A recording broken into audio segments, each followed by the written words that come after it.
Shalom à tous et à toutes. Je suis toujours heureuse de vous retrouver dans notre émission C'est l'heure de goûter, où à travers la parole de Dieu, je vous emmène pour goûter et voir combien notre Dieu est bon. J'espère que ensemble, nous allons passer un très bon moment agréable dans la présence de notre Seigneur à travers sa parole. Amen. Aujourd'hui, mon message pour vous que Dieu a mis sur mon cœur, c'est toujours désaltéré et rafraîchi, même en période de canicule. Amen. Si vous habitez en France comme moi, je crois qu'il n'y a pas longtemps, nous avons traversé ce qu'on appelle la canicule. C'est quoi la canicule? La canicule, c'est une hausse des températures élevées au-dessus de la normale. Et cette température élevée, elle est éprouvante pour le corps humain et pour le reste de la création. Quand il fait trop chaud, quand les températures dépassent les 40 degrés, le corps humain ne supporte pas.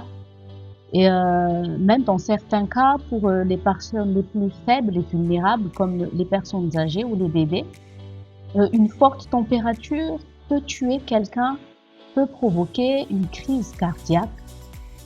Et en général, le gouvernement ou l'État nous envoie des messages sur la manière comment chacun peut traverser cette période caniculaire pour se protéger, pour ne pas subir donc cette forte chaleur. Et en général, la plupart des gens restent cloîtrés chez eux, les fenêtres sont fermées, on met le ventilateur, on se rafraîchit le plus, on fait le moins d'activités le plus possible. Et c'est ça ce que le pays a traversé avec la forte chaleur. Mais aujourd'hui, j'aimerais prendre cet exemple sur le domaine spirituel. Qu'en est-il si nous passons une canicule spirituelle? Comment affrontons-nous la canicule spirituelle en tant que chrétiens, en tant qu'enfants de Dieu? Si la chaleur de l'enfer viennent s'attaquer à nos vies. Le feu semble s'embraser dans le couple, dans le mariage, dans les relations. La chaleur semble être écrasante sur nos pensées, qui nous fatiguent, qui nous épuisent dans nos émotions. On a l'impression que le feu causé par les fortes chaleurs ont asséché nos finances. Comment, en tant que chrétiens, affrontons-nous les différentes saisons difficiles? Tant qu'on vit encore sur cette terre, il y aura toujours des épreuves et des difficultés auxquelles nous devons être confrontés. Mais la bonne nouvelle est que Jésus ne nous a pas laissé sur terre désarmés ou seuls. Mais Dieu nous a déjà tout donné en Jésus-Christ afin que nous puissions nous en sortir plus que vainqueurs face à tous les défis de notre vie. Et Jésus n'a jamais dit que notre vie allait être toujours facile, que jusqu'à ce qu'il revienne nous prendre sur les nuées quand Jésus va revenir, parce que Jésus il va revenir. Mais d'ici son retour, nous serons confrontés à diverses épreuves. Mais notre Dieu est avec nous. Notre Dieu ne nous laisse pas seuls. Et à travers la parole de Dieu, nous allons voir comment affronter les saisons caniculaires spirituelles au sein de notre vie. Pour cela, on va commencer par prendre le psaume chapitre 1, versets 1 à 3. Psaume chapitre 1, versets 1 à 3 au nom de Jésus. Heureux l'homme qui ne marche pas selon le conseil des méchants, qui ne s'arrête pas sur la voie des pécheurs et qui ne s'assit pas en compagnie de moqueurs, mais qui trouve son plaisir dans la loi de l'Éternel et qui la médite jour et nuit. Il est comme un arbre planté près d'un courant d'eau qui donne son fruit en sa saison et dont le feuillage ne se flétrit point. Tout ce qu'il fait, lui, réussit. Amen. Wow. En tant que chrétiens, nous pouvons ne pas juste subir les saisons caniculaires spirituelles. Quelle est la solution que la parole de Dieu nous dit? La parole de Dieu nous dit que c'est en méditant la parole de Dieu quotidiennement. C'est notre manière d'être planté en Dieu qui est notre source. Le chrétien doit apprendre à vivre, à être planté en Dieu. Jésus a dit que nous sommes dans le monde, mais nous n'appartenons plus au monde et nous ne sommes plus du monde. Amen. Donc, en tant que chrétiens, nous apprenons à dépendre de Dieu. Et c'est une des choses vraiment dommages que tous les chrétiens ne savent pas. Beaucoup sont sauvés, mais ils ne jouissent pas de la vie qu'ils ont reçue de Dieu. Ils ne jouissent pas de leur nouveau statut d'être enfant de Dieu. Parce que quoi? Parce qu'ils ne vivent pas selon la parole de Dieu. Amen. Et c'est un des buts de notre émission, c'est de vous amener à vivre, à vivre selon la parole de Dieu, à dépendre votre vie de Dieu. Amen. Et ici, dans ce passage du psaume 1, la parole de Dieu dit que la parole est un courant d'eau dans lequel nous, chrétiens, on puise pour rafraîchir nos âmes.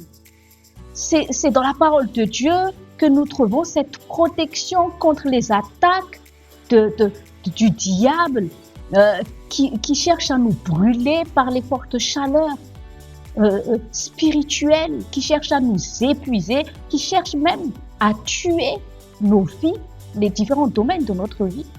Mais Dieu dit que sa parole est comme une source, comme un courant d'eau. Et ce courant d'eau est inépuisable. Et la parole de Dieu dit, si nous sommes comme cet arbre près d'un courant d'eau, l'arbre donne du fruit en sa saison. Amen. Donc, notre vie ne dépend pas des circonstances économiques, politiques dans le monde dans lequel on se trouve. Notre vie doit dépendre du fait qu'on est maintenant planté en Jésus-Christ. Et comment rester planté en Jésus-Christ? C'est en méditant sa parole quotidiennement, chaque jour. Amen. On apprend à dépendre de Dieu en dépendant de sa parole. Et ici, le psaume 1 dit « Heureux l'homme qui ne marche pas selon les conseils de méchants ». Alors que ce qu'on voit, ce qui est triste, c'est que parfois, il y a des chrétiens qui boivent les paroles qu'il y a sur les réseaux sociaux. Aujourd'hui, c'est tellement facile de ne pas être planté dans la parole de Dieu juste en perdant notre temps sur le téléphone. Pourquoi ne pas utiliser notre téléphone à le programmer pour méditer la parole de Dieu? Téléchargez les applications de Bible, apprenez à vous nourrir de la parole de Dieu, écoutez des bonnes prédications qui vous aident à être planté près du courant d'eau qui est la parole de Dieu. Amen. C'est si facile de suivre les conseils des méchants si on passe notre temps à écouter toutes les autres choses, toutes les voix de ce monde. On écoute toutes les personnes qui sont sur les réseaux sociaux, on écoute les politiciens, on écoute tellement de choses. Mais est-ce qu'on écoute la parole de Dieu? Est-ce qu'on médite la parole de Dieu? Parfois, on peut perdre un temps fou à méditer sur les choses que les gens nous ont dit. Oh, il m'a fait tel, oh, il m'a dit sur tel, oh, il a dit que je suis ça, je suis ça. Et Aujourd'hui, nous devons faire attention et veiller sur notre cœur parce qu'il y a un esprit d'offense qui est lâché dans notre société aujourd'hui. Aujourd'hui, on ne se gêne plus pour insulter quelqu'un publiquement sur les réseaux sociaux. On ne se gêne plus à dire ce qu'on pense dans notre pensée pour dire à quelqu'un qu'il est nul ou qu'il est rien du tout. Que ce soit des propos racistes, des paroles de rejet, des paroles de méchanceté. Les gens aujourd'hui sont de plus en plus méchants sur leurs paroles. Et si on ne prête pas attention, on risque de s'arrêter sur ces paroles qui sont comme de la chaleur caniculaire qui brûle nos âmes, qui cherchent à nous affaiblir, qui cherchent à nous assoiffer, à assécher notre paix, à assécher notre joie. Amen. Et la parole de Dieu, ne vous arrêtez pas sur la voie des pécheurs. Ne vous arrêtez pas sur les paroles des personnes qui vous ont dit du mal. Ne vous arrêtez pas sur des paroles ou des idéologies, des pensées qui n'est pas en accord à la parole de Dieu, qui n'est pas en accord à la pensée de Dieu. Ne vous asseyez pas avec des gens qui ne font que parler du mal des uns des autres, qui ne font que parler de façon arrogante. Ne vous arrêtez pas sur ce genre de compagnie. Vous ne trouverez pas la paix en vous nourrissant de paroles mauvaises, négatives. Amen. Mais qu'est-ce que Dieu dit? Trouvez votre plaisir dans la loi de l'Éternel et méditez-la jour et nuit. Amen. Je vous encourage aussi à lire Josué chapitre 1. Méditez la parole de Dieu.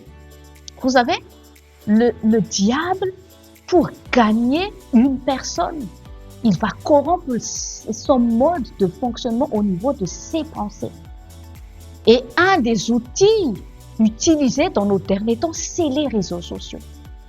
Tout ce que vous écoutez, tout ce que vous lisez a pour but de façonner vos pensées. Amen. Et si nous ne sommes pas intentionnels pour nous arrêter comme cette qui se plante dans la parole de Dieu quotidiennement, parce que c'est la parole de Dieu qui va renouveler nos pensées. C'est la parole de Dieu qui va nous laver des pensées d'obscurité que le diable a déjà lancées dans le monde. À travers ce qu'on écoute, ce qu'on regarde, les musiques, les films, tout ça est dans le but de corrompre les pensées des hommes et de les éloigner de plus en plus de la lumière qui est Jésus-Christ, qui est la parole qui s'est faite chair. C'est la lumière du monde. Jésus était la lumière de Dieu sur la terre, envoyée sur la terre. Amen. Et cette lumière, elle est communiquée à travers la parole de Dieu. Donc, si vous voulez vivre votre vie non sous la chaleur écrasante que le diable est en train de lancer dans notre monde, plantez-vous dans ce cours d'eau qu'est la parole de Dieu. Amen. Il y a des gens qui peuvent passer du temps longtemps à se parler avec des paroles qui ne construisent rien du tout. Tu peux passer à te plaindre auprès d'une personne, mais ce n'est pas être planté dans un cours d'eau. Tu peux exprimer toute ta haine, tu peux écouter aussi les gens s'exprimer de leur haine et rester là. Tu n'es pas planté dans le cours d'eau de Dieu. Si tu n'es pas planté dans ce courant d'eau, tu ne porteras pas de fruits. Et ton feuillage, il va se flétrir, il va s'assécher. Jusqu'au point où c'est quoi le but du diable? C'est les feux de forêt. On voit ça maintenant à travers le monde entier, comme la France. Le feu est en train de ravager tous les arbres. Est-ce que tu prends conscience que parfois Dieu nous parle à travers les choses que nous voyons dans notre monde naturel? Le diable veut brûler tous les arbres qui ont cherché à les arbres de Dieu, c'est toi et moi. Parce qu'il ne veut pas que nous portons du fruit dans ce monde. Parce que ce sont le fruit que nous portons qui va impacter notre société. Si l'Église ne porte pas de fruits, le monde ne sera pas impacté. Donc, si l'Église n'est pas cet arbre qui est planté près de ce courant d'eau qui est dans la parole de Dieu, qu'est-ce que le feu arrive? Nous ne sommes pas protégés des attaques de l'ennemi. Le feu arrive. La chaleur est écrasante. Cet arbre il va assécher tôt ou tard et il ne portera jamais de fruits. Amen. Donc, réussir, ce n'est pas juste gagner de l'argent, selon la parole de Dieu. Réussir, ce n'est pas juste avoir une petite vie tranquille. Réussir, c'est une vie qui porte du fruit pour Dieu. Amen. La parole de Dieu dit, tout ce qu'il fait lui réussit. C'est-à-dire, qu'importe les obstacles, qu'importe les adversités, si tu es planté dans la parole de Dieu, tes pensées vont être façonnées par la parole de Dieu. Tu vas avoir la pensée de victoire de Jésus-Christ. Tu vas avoir la pensée de Dieu qui va te permettre d'avoir la foi. Tu vas avoir une foi affermie. Tu vas protéger ton cœur. Ton cœur sera protégé des mensonges. Il y en a tellement des mensonges aujourd'hui dans notre monde. Dans ce qu'on dit, dans ce qu'on lit, tout est mensonge. Mais le diable maintient les gens dans les mensonges. Et les sentiments les émotions sont ébranlables, sont vulnérables. Les gens ne savent même plus qui ils sont. Aujourd'hui, nous sommes amenés à se poser les questions s'ils sont des hommes ou des animaux, s'ils sont des femmes ou des hommes. Mais l'homme se perd complètement. Amen.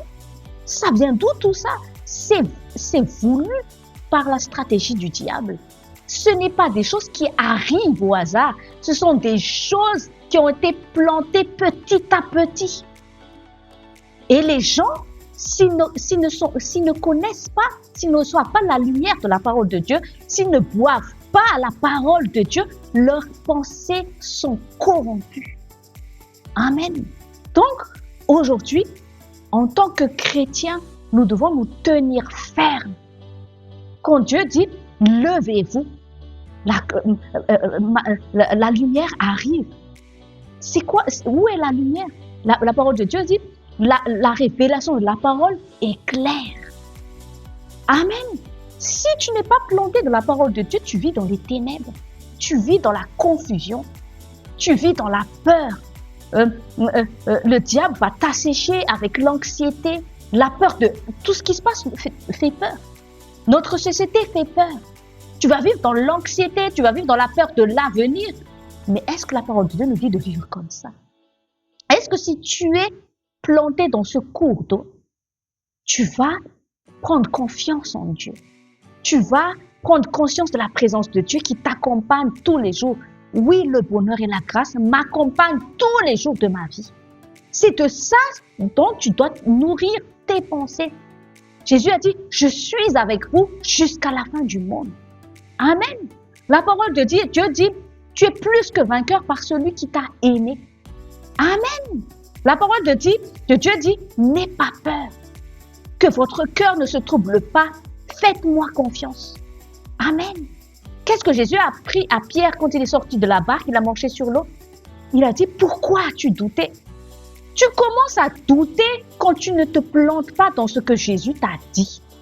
Tu commences à douter quand tu oublies que tu vis en dépendance à la présence de Dieu. Tu commences à regarder ce qui se passe autour de toi. Tu commences à t'asseoir et à boire à tout ce qui se passe sur les infos. Et tu vas avoir l'impression que Dieu n'y est plus. Mais c'est faux tout ça. Dieu, il demeure sur son trône.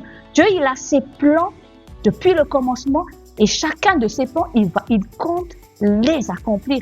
Est-ce que tu veux entrer dans le plan de Dieu? Et Dieu, il promet à son peuple et à ceux qui se confient en lui, moi, j'ai des pensées de paix et de bonheur pour vous. Le monde a des pensées tordues et nous le voyons. On n'a pas besoin d'être prophète pour voir ce que le diable cherche à tramer dans tous les pays, dans toutes les nations. Les plans des hommes deviennent de plus en plus tordus. Et si tu es chrétien, tu ne peux pas dépendre d'une idéologie politique, tu ne peux pas dépendre de ce qui se passe dans le pays où tu es. ou selon les circonstances dans lesquelles tu es en train de vivre, tu dois apprendre à dépendre de Dieu pour surpasser tous les attaques de l'ennemi. Amen. Donc, qu'importe dans quelles circonstances notre monde se trouve, Dieu, il a un plan de paix et de bonheur pour ceux qui se confient en lui. Pour ceux qui se plantent, qui sont plantés dans sa volonté. Amen. La parole de Dieu dit méditer et non lire. On ne lit pas la Bible. On médite la parole de Dieu. Et apprenez à avoir ce temps consacré à la parole de Dieu. Vous savez, il y a des chrétiens parfois qui disent que tous leurs problèmes seront résolus parce qu'ils vont juste prier. Non.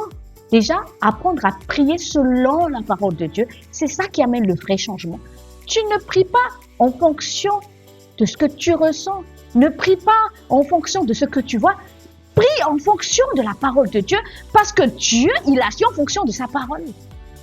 Amen. C'est pour ça que nous avons besoin de méditer la parole de Dieu quotidiennement. C'est-à-dire, laissez la Bible sonder vos cœurs. Lisez la Bible jusqu'à ce que c'est la parole qui vous lise. Jusqu'à ce que vous recevez cette révélation qui va vous éclairer. Amen. Et c'est ça, se planter dans le cours d'eau, c'est amener son cœur entièrement et se dire, qu'est-ce que Dieu veut me dire? Qu'est-ce que Dieu veut me dire? Jusqu'à ce que le Saint-Esprit te parle à travers la parole de Dieu pour te diriger, pour façonner tes pensées et influencer tes actions. C'est comme ça que nous sommes conduits dans la volonté de Dieu. Il ne faut pas juste aller à l'église et demander à Dieu, règle mes problèmes, règle les problèmes. Nous vivrons dans la paix de Dieu, dans le plan de Dieu, si nous apprenons à vivre selon la parole de Dieu. Si nous apprenons à penser selon la parole de Dieu, si nous soumettons nos cœurs, nos pensées, nos sentiments, nos émotions sous la parole de Dieu. Amen. Et c'est ça, méditer. Méditer, ça veut dire penser longuement sur le sujet. Amen. Ne lisez pas juste la Bible pour vous dire « Ah, j'ai fait ma part de lecture aujourd'hui », mais lisez la Bible pour que ça vous impacte. Amen. Parce que aujourd'hui, ce qui est triste, c'est qu'il y a les chrétiens qui plongent dans le développement personnel, mais c'est triste. Alors que la parole de Dieu est esprit et vie. Il y a la puissance de Dieu qui nous est communiquée dans la parole de Dieu. Pourquoi les chrétiens tombent dans du développement personnel? Alors que la parole de Dieu contient la puissance de Dieu. La parole de Dieu est communiquée la pensée de Dieu. Dans la parole de Dieu, Dieu te dit qui tu es. Dans la parole de Dieu, Dieu te révèle ce que tu as en Jésus-Christ. Dans la parole de Dieu, il te révèle le pouvoir que tu as en Jésus-Christ. Mais le diable nous ment comme pour nous dire non, tout n'est pas dans cette Bible-là. Dieu te parle à travers sa parole. Dieu t'éclaire à travers sa parole. Dieu t'équipe à travers sa parole. Dieu t'arme à travers sa parole. Amen. Et le Saint-Esprit ne peut pas t'aider si tu n'es pas planté dans la parole de Dieu. Parce que l'épée de l'Esprit, c'est la parole de Dieu. Amen. Depuis le commencement, Genèse chapitre 1, le Saint-Esprit, il attend juste que la parole de Dieu soit proclamée pour agir. Le Saint-Esprit ne peut pas agir dans ta vie si tu n'es pas planté dans sa parole. Amen. Et l'orgueil humain, c'est refuser de penser comme Dieu pense. L'orgueil humain, c'est refuser de vivre selon la volonté de Dieu. L'orgueil, c'est de se dire, je veux juste un Dieu qui s'adapte à moi. Dieu ne s'adapte pas à toi et à moi. Il nous aime, mais il est Dieu. Il ne change pas. Sa parole est vérité. C'est à nous de renouveler notre intelligence afin qu'elle s'adapte à la parole de Dieu qui est la vérité. Amen. C'est ça la méditation de la parole de Dieu. Aujourd'hui, Dieu ne peut pas régner dans ta vie totalement si sa parole ne règne pas dans notre cœur. Si sa parole ne règne pas dans nos pensées. Est-ce que tu laisses la parole de Dieu régner dans ta manière de penser?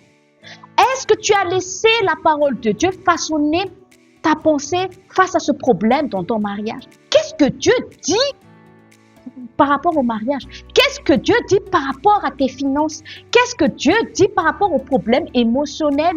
Par rapport au... Qu'est-ce que Dieu dit? Prends la parole de Dieu, prends-la, applique-la et tu verras le changement dans ta vie. Et ce sera des changements durables et tu vas expérimenter à vivre en paix avec Dieu. Amen. Dieu, il fonctionne avec sa parole. Si tu veux fonctionner avec Dieu, tu dois fonctionner selon la parole de Dieu. C'est pourquoi l'enseignement de la parole de Dieu est vital pour le chrétien. Dieu ne nous a pas donné des traditions religieuses à faire. Amen. Dans les évangiles, qu'est-ce que Jésus il a fait? Il a enseigné la parole. Amen. Si nous lisons dans Jean 17, je leur ai donné la parole. Je leur ai donné ta parole. Et ils sont maintenant un en moi parce qu'ils ont accepté la parole. Amen. Donc, tu ne peux pas dire que tu dépends de Dieu si tu ne vis pas de la parole de Dieu. L'homme ne vit pas de pain seulement, mais de toute parole de Dieu.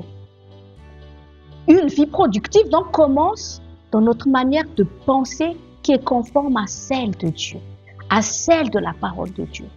Tu veux avoir une vie qui porte du fruit, que ton mariage porte du fruit, que ton travail porte du fruit, que tous les domaines de vie portent du fruit, commence à te planter dans la parole de Dieu. Médite la parole et cherche à conformer tes pensées à la parole de Dieu.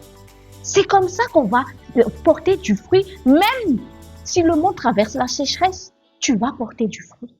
Même si la famine arrive dans le monde, tu vas porter du fruit parce que tu n'es pas planté dans ce monde. Tu ne te nourris pas des choses de ce monde, tu ne dépends pas du monde, tu dépends de Dieu et de sa parole. Amen. Quand tu lis dans la Genèse chapitre 2, Dieu a dit, il a donné la semence. Tu sais que un arbre, avant d'être un arbre qui porte du fruit, il est d'abord une semence. La parole de Dieu est une semence. Il y a tout un potentiel dans la parole de Dieu que tu vas recevoir avec la foi. Amen. Ça commence dans la semence. Dieu nous a donné la semence afin que nous puissions planter et que tu vas cultiver et ça qui va te porter du fruit. Il ne faut pas juste prier et vivre une vie comme ça nous chante, penser comme ça nous chante. On ne peut pas entrer dans le plan de Dieu ainsi. Jésus a dit, suis-moi. Ça veut dire quoi, suis-moi? Ça veut dire, écoute-moi, obéis-moi. C'est ça, suivre Jésus-Christ. Écoute mes paroles. Conforme ta vie, applique ta vie en fonction de ma parole. C'est ça, suivre Jésus-Christ. Mais tu ne peux pas dire à Jésus, bénis-moi, mais tu ne le suis pas. Tu seras toujours béni, donc tu seras en lui. Il n'y a aucun souci à se faire si tu es planté en Christ Jésus. C'est pour ça que je dis, mais n'ayez crainte. Soyez juste unis à moi. Faites-moi juste confiance. Écoutez ma voix, obéissez à ma voix et vous allez marcher sur l'eau comme Pierre qui est sorti de la barque. Amen. Psaume 107, verset 20. Il envoya sa parole et les guérit. Il envoya sa parole. Comme nous, les serviteurs de Dieu, notre rôle, c'est de vous envoyer la parole et que vous puissiez être guéris par la parole que vous recevez. Par une révélation qui vous éclaire, vous obtenez une sagesse, une direction du Saint-Esprit qui va résoudre votre problème. Vous allez obtenir une révélation de la parole qui va résoudre les problèmes dans votre mariage. Laissez la parole de Dieu briser votre orgueil. L'orgueil commence dans notre mentalité. Renversez ces raisonnements qui vous empêchent de vous soumettre à la parole de Dieu. Pensez comme Dieu pense. Parlez comme Dieu parle. Agissez comme Dieu veut que vous agiez selon sa parole. C'est ça, être un chrétien qui vit aux dépens de Dieu. Il les fit échapper de la fosse. Parce que tu as reçu la parole, tu échappes la fosse. Tu échappes les pièges du diable. Si tu reçois la parole de Dieu, tu n'as même pas besoin de prier, Seigneur, enlève-moi de cette fosse. Mais quand tu reçois la parole de Dieu, tu as reçu l'éclaircissement de la parole de Dieu, tu échappes la fosse. Jean chapitre 8, verset 32, si vous connaîtrez la vérité et la vérité vous affranchira. Tu n'as pas besoin de prier, affranchis-moi Jésus, affranchis-moi Jésus. Jésus dit, connais ma vérité et tu seras affranchi. Amen. Que dit la parole de Dieu face aux problèmes relationnels? Pardonne, par exemple. Que dit la parole de Dieu face à vos problèmes dans le mariage? Va méditer les versets sur la parole de Dieu. Marie, aime ta femme. Femme, soumets-toi à ton mari. Tous les deux, soumettez-vous à Dieu. Faites confiance à Dieu. Écoutez le Saint-Esprit. Amen. Mais tu ne peux pas demander à Dieu, règle mon mariage. Mais tu ne cherches pas à connaître la vérité qui va affranchir ton mariage. Tu veux sortir des dettes financières? Cherche à connaître la vérité qui va t'affranchir de toutes tes dettes. Que ce soit spirituelle ou financière. Amen. C'est ça. Cherchez le royaume et la justice de Dieu. Creuse. La solution pour les chrétiens se trouve dans la parole de Dieu.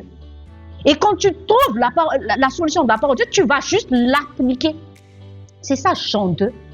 Dans le mariage de Cana, Marie a dit, faites ce qu'il vous dit. Comment savoir ce que Jésus dit? C'est la parole de Dieu. Obéir à ce que Jésus dit, le miracle se produit. Le rôle de Dieu, c'est produire les miracles et les changements. Ton rôle, c'est de savoir qu'est-ce que Dieu t'a dit. Comment savoir ce que Dieu a dit si tu ne médites pas quotidiennement la parole de Dieu? Tu ne permets pas au Saint-Esprit de te parler si tu n'aimes pas méditer la parole de Dieu. Tu seras toujours là à être frustré face à tes problèmes. Tu seras toujours là à pleurer dans ta vie de prière. Tu dis, Seigneur, fais ceci, fais cela, aide-moi, aide-moi. Mais Dieu n'obéit pas à nos sentiments, à nos pleurs.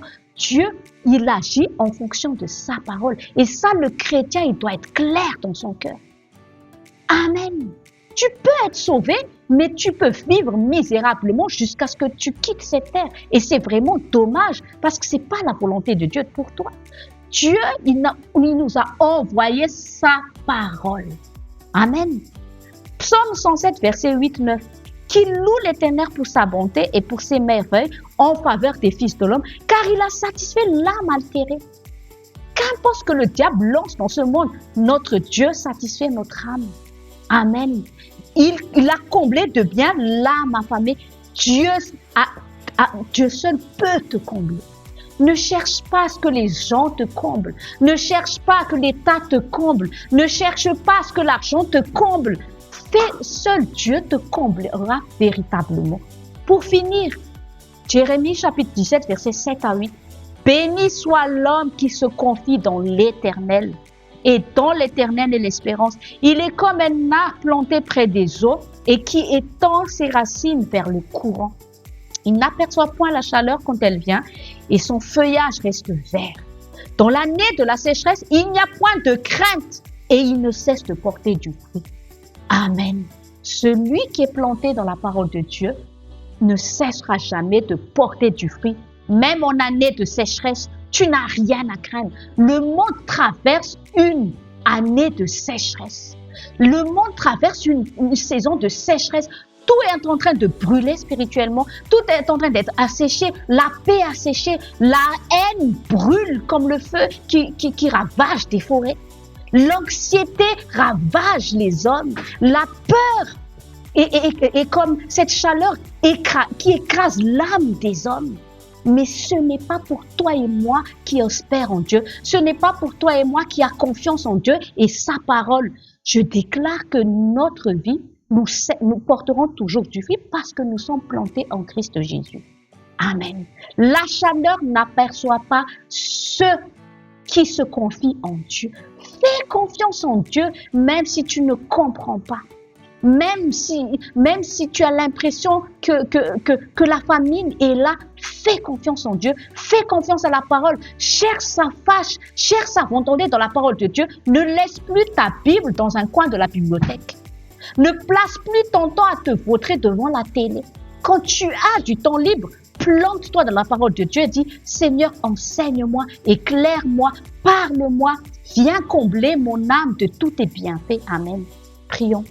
Abba Père, dans le nom de Jésus, merci Père.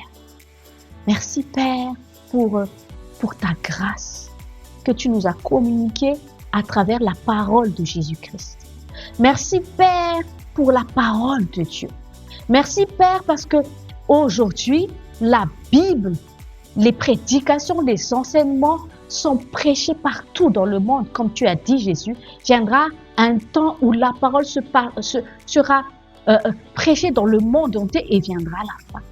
Seigneur, je prie pour ton peuple. Seigneur, je prie pour ton peuple afin qu'ils comprennent que le chrétien doit vivre en dépendance à ce que toi tu dis, à ce que la parole qui sort de ta bouche. Seigneur, délivre ton peuple de cette paresse spirituelle, de cette nonchalance spirituelle, de cette incrédulité qui les empêche de croire que tout d'abord est dans ta parole.